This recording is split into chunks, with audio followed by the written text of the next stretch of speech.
Hello, this is a prepaid collect call from Brian. an inmate at Florida Correctional Institution. This call is subject to recording and monitoring, and your location information may be collected and used by corrections and law enforcement personnel. To accept charges, press 1, 2. Thank you for using T-Netics. You may start the conversation now. Hello. Hey, this personal interview is being done on behalf of Jacksonville University for a course on juvenile delinquency. Do you consent to doing this interview? And if so, could you state your first name along with the charges you were convicted of at the time during which you were a juvenile? Yes, I consent to this interview.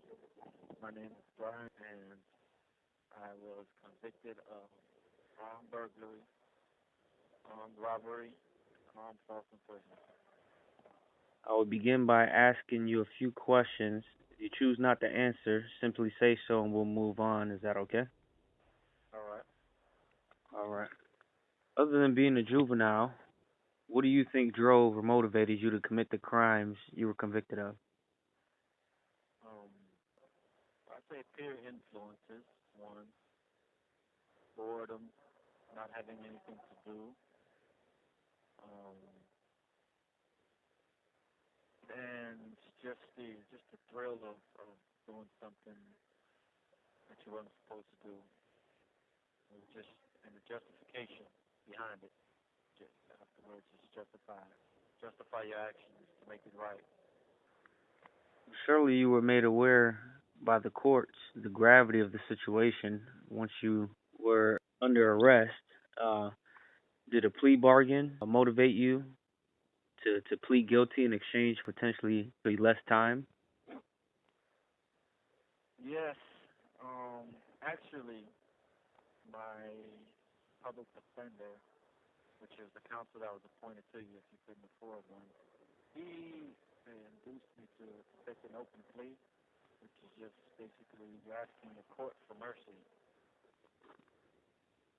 I have to ask, was anyone, as a result of the crimes committed, was anyone physically harmed? No.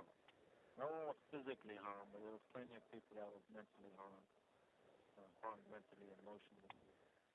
Myself included, but my family and most likely the victims, probably definitely the victims. Would you be able to tell us how much time they gave you? 312.64 months, which calculates to 26 years in prison. And how long have you been in prison for? I'm going on 9 years in August. Given your clean history prior to incarceration, or rather your lack of history of running with the law, do you feel like the jail time you received was proportionate to the crimes you were convicted of? No, not on, in regards to a juvenile being sentenced to 26 years. I don't think that was for a non-homicidal offense. I don't think that was a proportionate sentence. Especially not having a chance to actually show if he's matured and give him an earlier chance of release based off his maturity and rehabilitation. No, I don't think it was a proportionate sentence. Okay. As a juvenile, at the time, all the way until now, how is being sentenced as an adult affected you mentally and or emotionally? Well, at the time it crushed me because I couldn't even see past next week. As an 18-year-old, just getting sentenced to 26 years, I couldn't even see that. I couldn't even see past 19, 20, 21. So I know it was a long time, and I felt like it was I was gonna die in prison, you know. So that affected me a lot. So, in your own personal opinion, from a subjective standpoint, now that you've been integrated into the adult population, do you think the transfer laws for prosecuting juveniles as adults should be reviewed for legal amendment, or do you believe that prosecuting juveniles as adults is really an effective means of deterring or controlling crimes for juvenile offenders?